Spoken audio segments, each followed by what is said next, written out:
नमस्कार मित्रों। चीन और अमेरिका में आर्थिक युद्ध चालू हो गया है। चीन वो देश है जो अमेरिका को भी आंख दिखा सकता है, बाकी हमारा वाला तो हाथ जोड़कर गिरा ही सकता है। लेकिन चीन के ऊपर जब अमेरिका ने 100% का टैरिफ लगाया तो लगे हाथ चीन ने भी 84% का टैरिफ अमेरिका पे लगा दिया। चीन ने दिखा दिया कि अमेरिका वालों, तुम्हारी दादागिरी नहीं चलेगी। तुम ये मत समझो कि तुम मेरे ऊपर 100% का टैरिफ लगाओगे तो हम तुझे बख्श देंगे। चीन ने भी लगे हाथ 84% का टैरिफ लगा दिया। लेकिन हमारे भारत के प्रधानमंत्री माननीय नरेंद्र दामोदर दास मोदी ट्रंप का चुनाव प्रचार करने के लिए अमेरिका गए थे। अमेरिका में जो भारत मुल्क के लोग बसे हैं उनको कहने गए थे कि आप ट्रंप को मदद करिए, आप ट्रंप को चुनाव जितवाइए। भारत के प्रधानमंत्री अमेरिका चले गए थे। उन्होंने ये भी कहा था मोदी ने कि डोनाल्ड ट्रंप उनके मित्र है। माननीय मोदी जी, आपके मित्र ने आपके देश के ऊपर टैरिफ लगा दिया।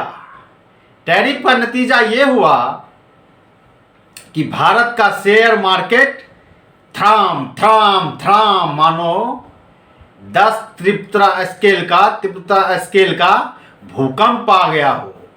भारत का अर्थव्यवस्था चौपट हो गया। शेयर मार्केट त्राहिमाम त्राहिमाम कर रहा है, खून का आंसू रो रहा है। आपके मित्र डोनाल्ड ट्रंप ने ऐसा टैरिफ भारत के ऊपर लगाया। लेकिन मोदी जी, आपको फुर्सत नहीं है। किस बात से फुर्सत नहीं है? आपको फुर्सत नहीं है बफ बिलबोर्ड से। आपको फुर्सत नहीं है बफ बिलबोर्ड से।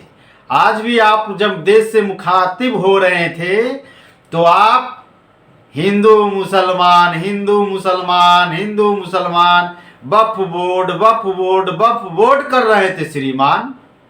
लेकिन उधर चीन वाले को देख लीजिए। अमेरिका ने आंख दिखाया तो आंख में आंख डालकर कहा है अमेरिका शांत रहो, ज्यादा चुदबुदाओ नहीं, तुमको तो औकात में ला देंगे। और 100% जब 104% अमेरिका ने लगाया चीन पे टैरिफ तो अमेरिका ने भी क्षमा कीजिए चीन ने भी 84% का टैरिफ लगा दिया। इना होता है देश का प्रधान जी, इना होता है देश जी, इना होता शेर वाली बात जी। और हमारा बाला तो अमेरिका में जाके हाथ जोड़ के गिड़गिड़ाते रहते हैं, ए मालिक कुछ दया कीजिए ना, ए मालिक। अब भक्त सब भारत में क्या करता है? अंधभक्त सब भारत में क्या करता है? मोदी मोदी मोदी। अरे मोदी को, तुम्हारे मोदी को, हमारे देश के प्रधानमंत्री को अमेरिका ने औकात पे ला दिया, टैरिफ लगा दिया। और इस टैरिफ से कहां कहां असर पड़ेगा ये भी आप समझ लीजिएगा। लोग को तो पता नहीं है। हमारे देश में लोगों को गुमराह किया जाता है धर्म के नाम पे।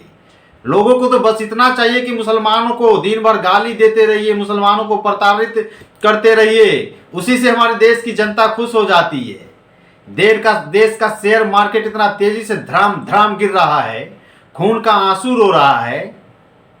देश के प्रधान को इस बात की कोई चिंता नहीं है, अर्थव्यवस्था का कोई चिंता नहीं है। आर्थिक सुनामी आने वाली है देश में, लोग दाना पानी के लिए ललायित हो जाएंगे। अरे भैया, लालायित कैसे होंगे ना? लालायित तो भारत के आदमी नहीं होंगे।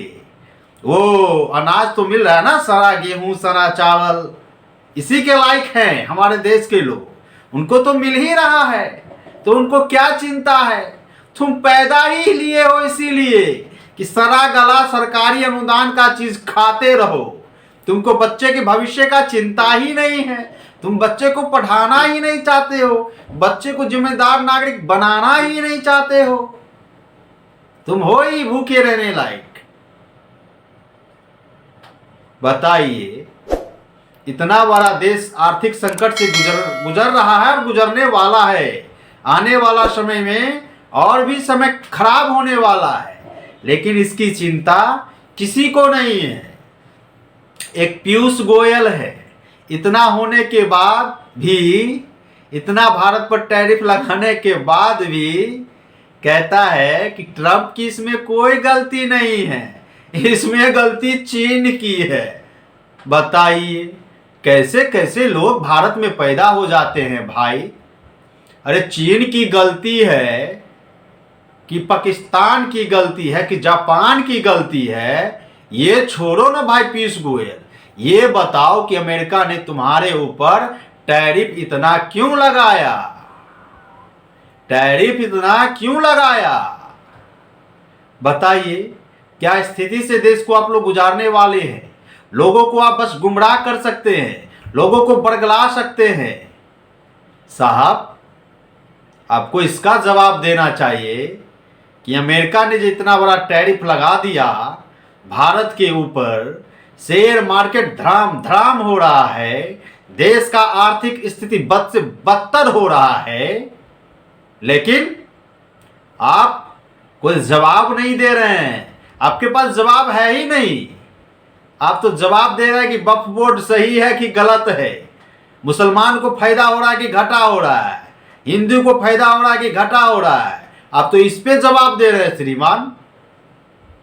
इसलिए मेरे देश के प्यारे सज्जन साथियों, जरा आंख खोलकर, कान खोलकर देश के स्थिति पे भी नजर रखने का काम किया करो।